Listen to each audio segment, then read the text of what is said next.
I'm going to talk about a really different type of information that's available to you, really focusing on the accessibility guidelines and what's come out from the Access Board and Public Rights-of-Way accessibility guidelines, and hopefully how those fit in and work with or are included in the other manuals that are out there.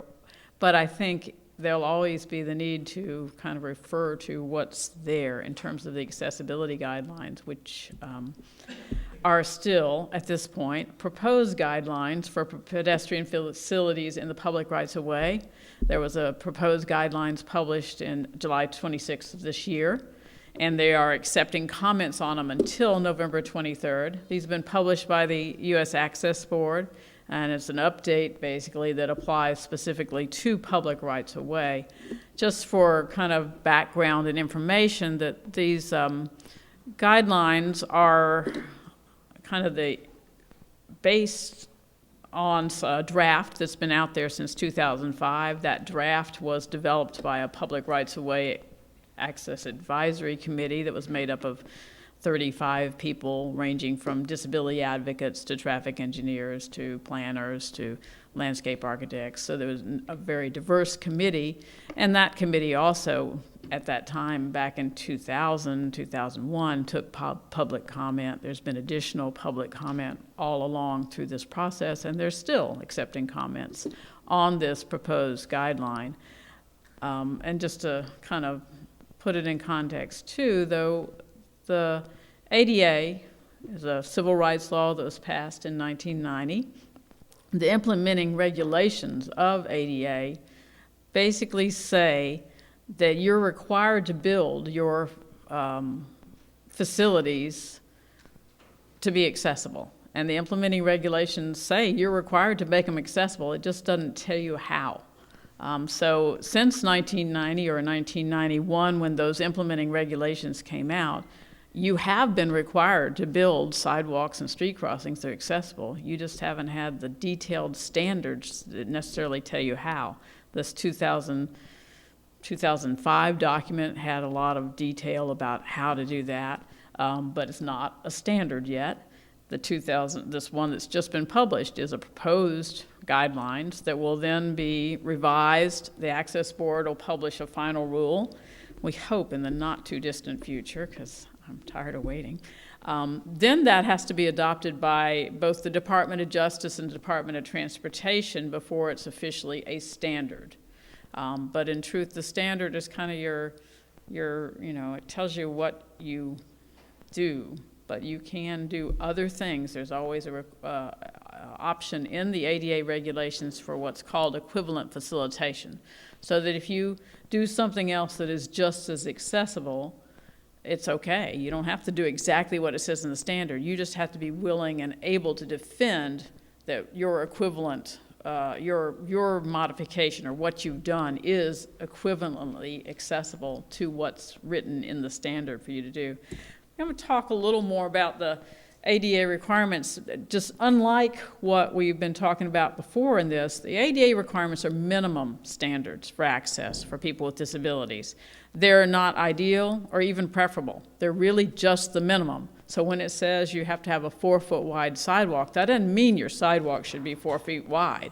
It means you should have at least 4 feet of accessible, usable space. So, I would hope and generally see that other design guides go way beyond what's in the ADA as required, but they are always couched as minimum standards for access for people with disabilities. And I think that's important to remember, because sometimes people use those as what they, all they've got to do, and that's what they do, and really doesn't provide facilities that are usable for pedestrians in general. The Access Board, in this draft proposed guidelines, it defines a pedestrian access route, which is required within sidewalks. It's required within street crossings. It's basically 4 feet wide with 5-foot wide passing spaces every 200 feet.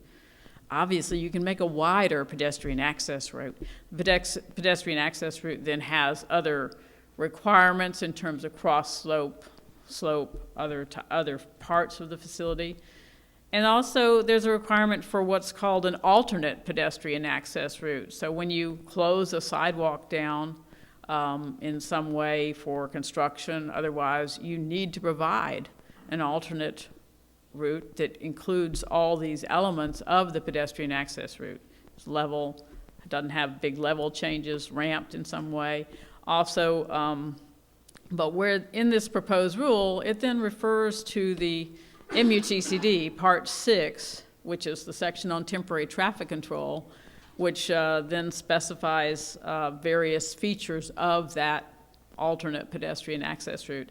One of the things it does specify is what's called pedestrian channelizing devices, and shown in this photo is one device that meets the requirements in that specific section, which is 6F of the MUTCD. It is requiring now a barrier that has a top and a bottom rail and a continuous connected features. So barrels just set there to mark the pedestrian route or cones really don't fit the requirements in the MUTCD at this time. And the proposed rule from the Access Board basically refers back to that as the requirements that need to be met in terms of an alternate pedestrian access route as well. On curb ramps in this proposed guideline, there's not a lot of change to me in what's been there before. A little bit more detail about different types of ramps that can be used, some more graphics.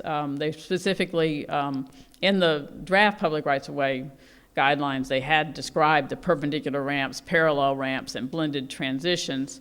But many people have still been referring to the ADA standard, which didn't include the other parallel ramps or blended transitions. So it does have more description of different types of ramps and more graphics showing those different types of ramps and how to actually, how they would look in street situation. The proposed guidelines do require a ramp serving each crosswalk.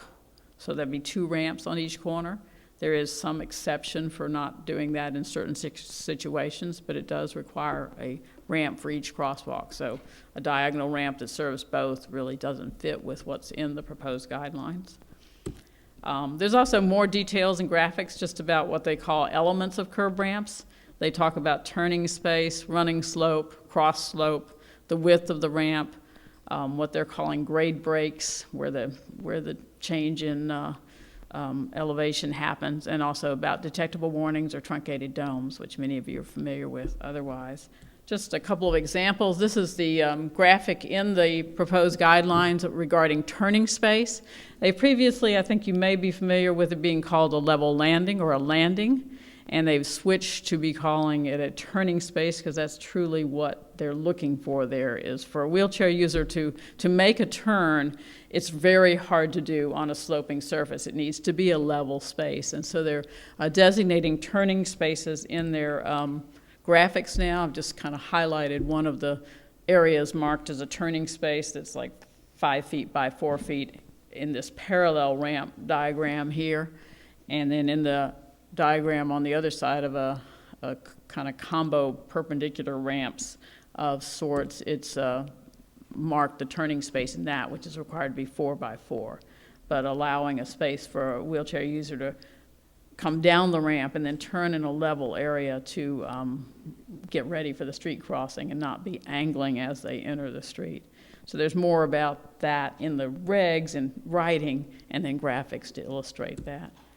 They also talk more about grade breaks. They define grade breaks are where there's a change in the slope and elevation, and they talk about the grade breaks at the top and bottom of the ramp being perpendicular to the direction of the ramp run or the slope of the ramp, and get a little more clarity, I think, into those sections about those grade breaks. I had a discussion with somebody yesterday about the idea of being able to build curb ramps on these wide radius corners, and I think they're trying to illustrate a method to put a grade break. Obviously, you've got to control your drainage around that corner and deal with some other issues there, but looking at that area below the detectable warning as being level with the street in that graphic, and so that it's a little different design than instead of pointing the ramp out toward the center of the intersection in order to get the grade break right along the curb. It's looking at doing some different things at the curb area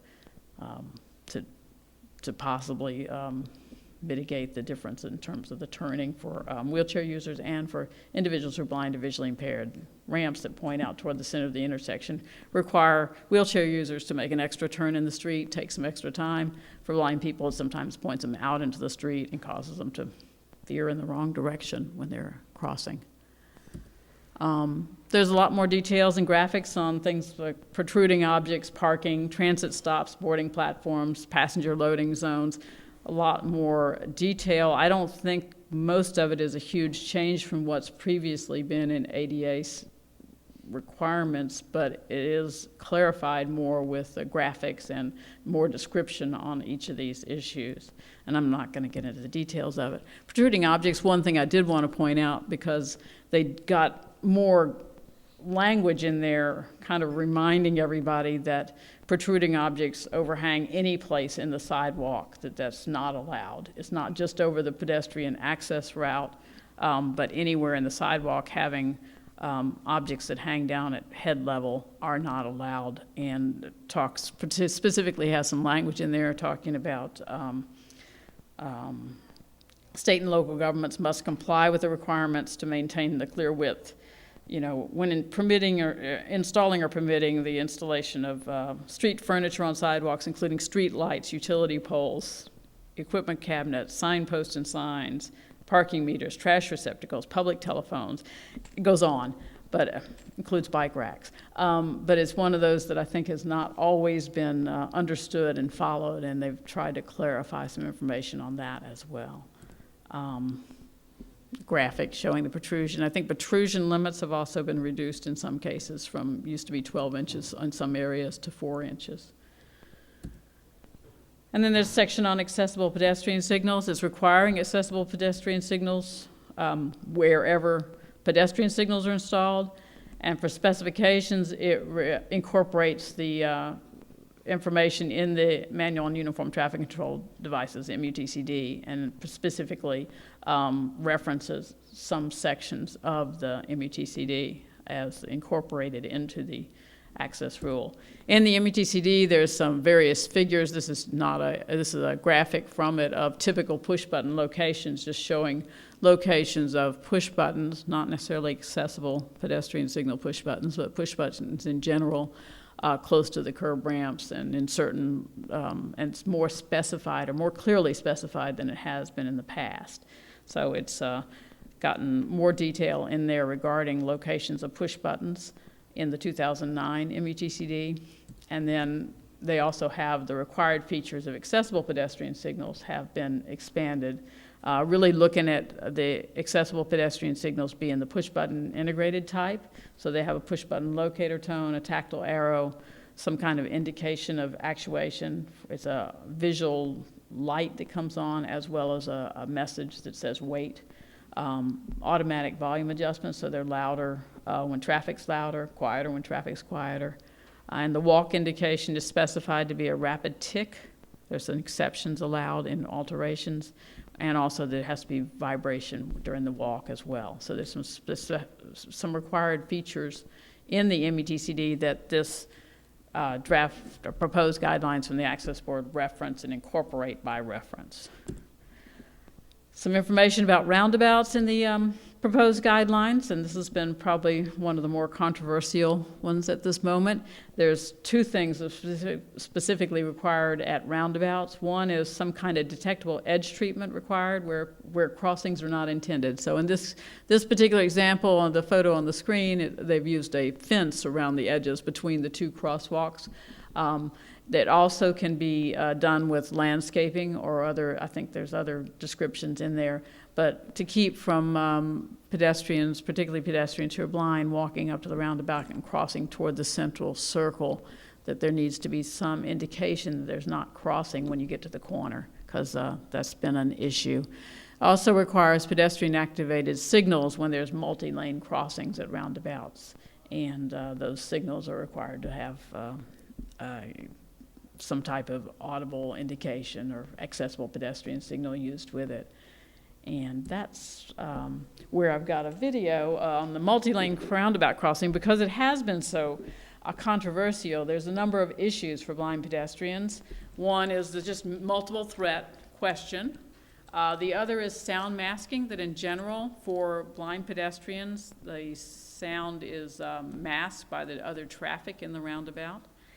And then detecting that a car is yielded or detecting that there's a gap in traffic. And here we have 2 blind pedestrians on the side of the street there. This is part of a research project the Federal Highway Administration was doing. And one of those pedestrians actually is not blind, but they're both using canes and waving the cane up and down. This bus stops to block the crosswalk so they can cross. And as they start to walk, this car comes around, and then the second one comes around. And this is the whole multiple threat issue. That bus was blocking the crosswalk and helping, and at the same time it made enough sound that they couldn't even begin to hear those second cars coming around. They make it on across that time. The bus driver had pulled up a little further, and they go on. And we'll watch a couple more. This video goes on a little longer than we want to watch here, but just to kind of highlight what some of the concerns are of blind pedestrians. There again, another pair standing at the side there. And they're moving the cane up and down, trying to get vehicles to pay attention. And this guy pulls over. He's actually being nice. Watch this action here.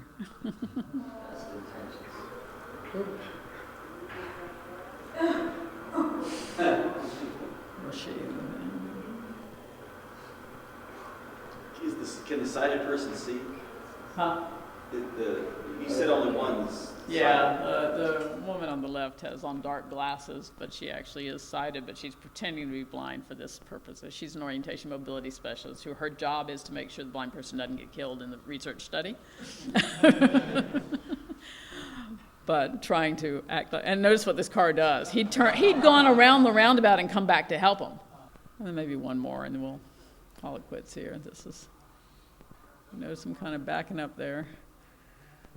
And one flying through, honking the horn, other such stuff. Well, okay, he's going on. It's really not clear. It's not clear from the drivers. Drivers don't seem to understand what to do. Yeah. Well, and it's hard, too, to see what's going on if you've got an SUV that stops and they can't.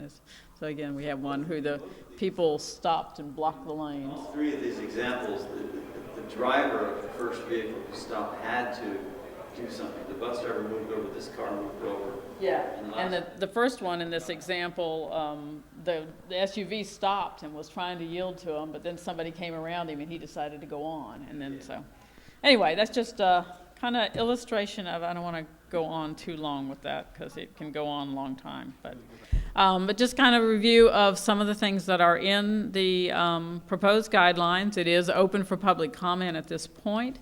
I encourage you to get your comments in, but also incorporate what's in those guidelines. They are, at this moment, the 2005 draft is, at least by Federal Highway Administration, considered to be, the best practice in situations where you're building something that isn't covered in the older ADA guidelines, which are really intended for buildings and sites. And so it's, I think, important to be sure you're incorporating what's in those guidelines and preferably looking forward to this next set and looking ahead at what you're building and making sure that whatever you're including in these street design guideline manuals or that you're referring to what's in the proposed guidelines for the access board so that, the streets and sidewalks you build are accessible to people with disabilities. And encourage you to keep looking at that because it will be required. I think it's also interesting from a process point of view that the ADA laws from 1990 and then the propagation of these, and so that's sort of the policy. Maybe that's the parallel to the complete streets policy, let's say. And it's taken 31 years. It's not even, because they started with buildings and then they went to transit and now they're sort of getting the public rights of way. But the propagation of the ADAG standards and the public rights of way, has sort of gone down. And so in a parallel way, this addresses the question that Phil just brought up about, well, our state has these wonderful policies about how our streets need to be complete. but our books say some other stuff. So in the same sort of way, I think that it's a parallel process, and the propagation of complete streets and street design manuals, we can learn from that process because it's similar.